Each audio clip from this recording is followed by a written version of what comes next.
안녕하세요, 여러분. 종교와 사상으로 있는 한국 문화 수업의 이효진입니다. 오늘은 한국인의 세계관과 우주관에 대해서 이야기를 나눠보고자 합니다. 하늘은 한자로 천이라고 쓰죠. 이 천이라는 글자는 사람의 형상 위에 한 획을 더한 모습입니다. 이는 사람의 머리 위가 곧 하늘이라는 의미일 수도 있고, 머리가 큰 인간일 수도 있고, 무엇을 뒤집어 쓴 인간일 수도 있습니다. 확장해서 생각해보면 인간의 모습을 지닌 신이나 천신과 인간을 매개하는 무당 등을 의미하는 것일 수도 있습니다. 설문해자에서는 천을 일자와 크다는 의미의 대자로부터 왔다고 하면서 지극히 높아서 그 이상이 없는 최고 존재 혹은 무한자 등의 추상적인 관념을 부여하고 있습니다. 땅은 우리가 발 디디고 있는 현실의 세계이자 자연의 세계인 반면 하늘은 닿을 수 없는 초월적인 존재였습니다. 그리고 이런 하늘의 속성은 국가 권력과 결부되게 됩니다. 단군 신화에서도 단군의 할아버지인 환인이 천신으로 나오죠. 신화 속에서 해모스 또한 천신이고 주몽이 하늘의 자손을 표방하는 것도 같은 맥락입니다. 이 시기엔 국가 권력을 가진 일부의 사람들이 이 초월적인 존재와 닿을 수 있는 존재라 여겼습니다. 이것을 바로 천명, 하늘로부터 명을 받았다고 하는 것입니다. 그리고 하늘의 명은 덕이 있는 사람에게 옮겨간다고 보았습니다. 권력과 하늘이 결부하면서 하늘에 제사를 드리는 것은 황제만의 특권이자 의미고 권리가 되었습니다. 하늘은 황제에게 자격을 주면서 종교적 의무와 도덕적 의무를 요구하는데요. 잘하면 상을 주고 못하면 벌을 주는 하늘은 비로소 도덕적 성격을 지니게 됩니다. 정말 나쁜 짓을 했을 때 천벌을 받을 거다라고 하죠. 이는 상벌을 주는 도덕적 인격체로서의 하늘을 상징하고 있는 것입니다. 공자는 하늘은 말이 없다고 했지만 하늘이 자신에게 문화적 소명을 주었다고도 생각해 하늘을 초월적이고 인격적인 신이라고 여겼습니다. 맹자의 경우 하늘이란 도덕이고 이 도덕은 외재적인 것이 아니라 내재적인 것이라고 생각했습니다. 그래서 내재적인 본질을 깨닫는 것이 곧 하늘을 섬기는 것이라고 말했습니다. 동중서는 정치와 도덕이 문란하면 자연의 법칙이 흔들려서 여러 가지 재앙으로 드러나게 된다는 천인 가문론을 제시하면서 국가 권력의 배우로서 절대적인 힘 혹은 인격으로서의 하늘을 인정하면서도 하늘이 도덕적으로 상벌을 내린다고 제시했습니다. 송나라에 이르러서는 하늘은 리라는 우주 법칙과 결부되어 도덕 원리면서도 자연에 내재한 법칙과 원리 등을 의미하게 됩니다. 국가 권력은 이런 도덕성을 실현하는 매개로서 정당화될 수 있기 때문에 반대로 말하면 정당화되지 못한 국가 권력은 교체될 수도 있다는 것을 내포합니다. 에른스트 폰 헤세 바르텍이 도저히 이해하지 못했던 상제라는 개념도 이런 하늘의 개념을 이해하지 못해서였습니다. 상제는 인격신이기도 하지만 자연신이기도 하고 초월적이면서도 도덕적인 존재이며 인간과 연결되어 있는 존재이기 때문입니다.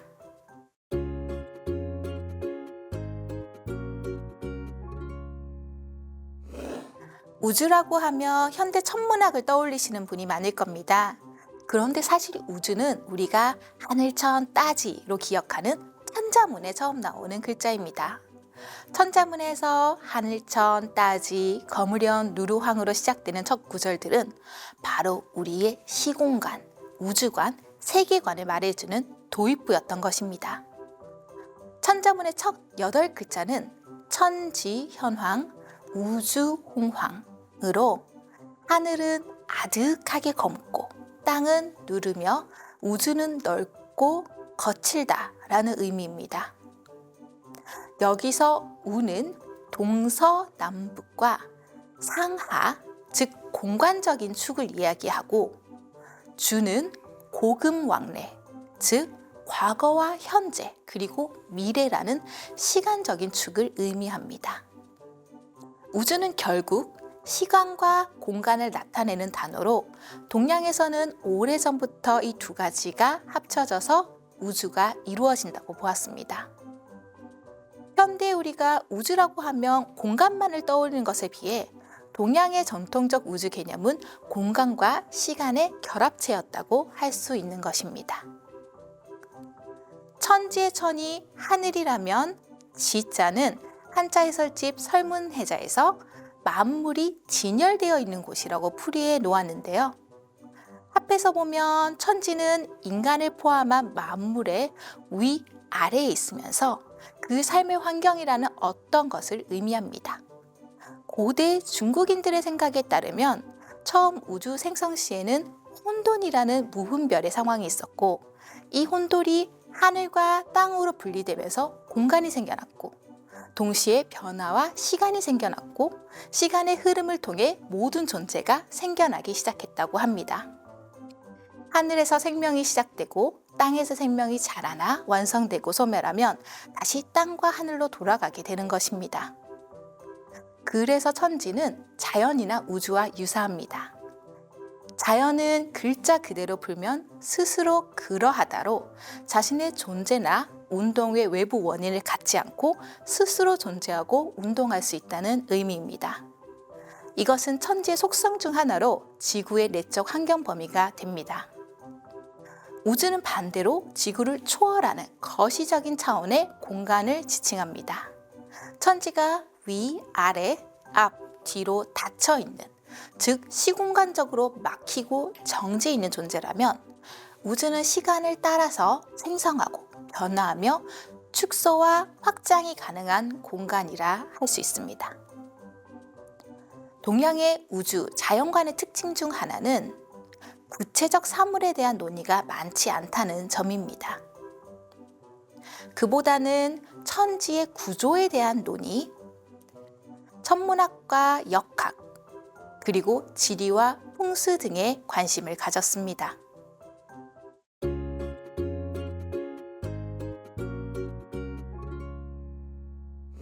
여러분, 꼬마 유령 캐스퍼를 보신 적이 있으신가요? 영화 해리포터에 나오는 화장실에 살고 있는 울버 머틀은요, 사람 모습을 띈다거나 사람 소리를 낸다거나 하는 것은 비슷하지만 왠지 우리 동양의 귀신들과는 조금 달라 보이죠? 귀신은 한자 귀와 신의 합성어입니다. 국어에서는 사람의 홀령 또는 눈에 보이지 않으면서 사람에게 화와 복을 내리는 정령의 뜻으로 쓰입니다. 하지만 본래 귀와 신은 각각 다른 글자로 쓰이다가 합쳐지게 된 케이스인데요. 귀는 주로 사자의 영혼을 말하고 신은 그 의외의 자연신적 존재를 가리키는 경우가 많습니다. 우리가 보통 생각하는 무시무시한 귀신은 바로 사령신입니다. 사령신에는 국가나 촌락 공동체, 씨족의 시조령, 그리고 조상명이 포함되어 있습니다.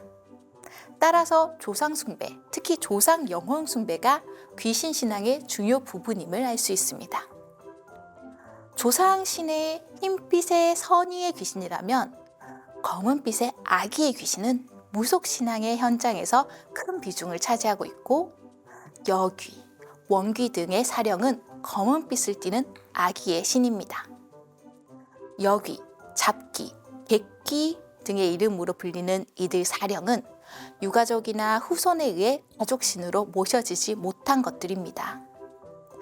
통틀어서 원귀, 원령 등으로 일컬어지는 이들은 저주와 재앙, 질병의 원인으로서 공포의 대상이 됩니다. 이들은 따로 떠도는 넋으로 간주되어 객귀라고 불리기도 합니다. 고구려 시대 기와로 지안이란 지역에서 발견된 귀면화를 아시나요? 이 기와는 두 눈을 부라리고 입은 얼굴의 반가량을 차지할 만큼 크게 벌렸으며 입술 양쪽에 송곳니가 튀어나온 귀신 형상입니다. 이런 귀면화의 용도는 요기를 물리치는 벽사의 상징으로 추정됩니다. 충남 부여군 규안면 외리에서 출토된 8종의 문양전 중에 2개의 귀형 문전이 있습니다. 그 하나는 귀형이 연화자에 버티고 선 모습이고 다른 하나는 산악에 버티고 선 모습입니다. 뾰족뾰족한 기암괴석과 물이 흐르는 산경을 배경으로 중앙에 우뚝 선 귀형의 모습은 얼굴의 대부분을 차지하도록 입을 크게 벌리고 날카로운 송곳니를 드러냈으며 두 눈을 부라리고 있습니다. 여기서 날카로운 손톱 발톱은 짐승을 의인화시킨 것으로 역시 벽사의 상징입니다.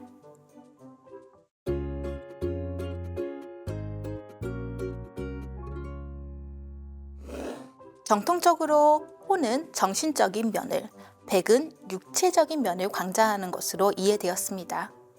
고대에서 생명력은 신체로 날아온 정력인 혼백이 발휘하는 힘, 호흡은 혼백이 나타나는 현상으로 보았습니다.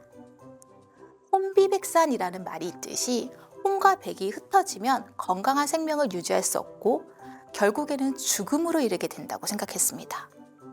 고대에는 사람이 죽고 나면 양의 기운인 호는 하늘로 올라가고 음의 기운인 백은 땅으로 돌아간다고 생각했습니다. 글자를 보면 혼자나 백자에 모두 귀신 귀자가 들어가 있는데요. 혼백도 귀신의 일종임을 알 수 있습니다. 즉, 혼백으로 구성된 사람이 죽으면 귀신이 되는 것입니다. 김소월 시인의 시 초혼에는 다음과 같은 구절이 나옵니다. 산선이 부서진 이름이여, 호공 중에 헤어진 이름이여, 불러도 주인 없는 이름이여, 부르다가 내가 죽을 이름이여. 소중한 사람을 잃은 느낌이 절절히 드러나는 이 시의 제목인 초혼은 혼을 부른다는 뜻으로 예전에 임종이 확인되면 하는 상례 절차 중 하나였습니다. 주자의 가래에 복, 즉 돌아오라는 의미의 항목을 보면 죽은 사람이 입었던 웃옷을 가지고 지붕에 올라가 왼손으로 목의 목 부분을 잡고 오른손으로 옷의 허리 부분을 잡고서 북쪽을 향하여 죽은 사람 이름을 3번 부르며 아무개는 돌아오시라고 외칩니다. 복을 마치며 옷을 마른 뒤 내려오는데요. 이후 옷을 시신 위에 덮고 남녀가 곡을 하면서 가슴을 수없이 두드립니다. 이 복은 죽은 사람의 영혼을 불러들임으로써 죽은 사람을 살려보려는 마지막 노력으로 그래도 되살아나지 못하면 그때부터 죽은 것으로 생각했습니다.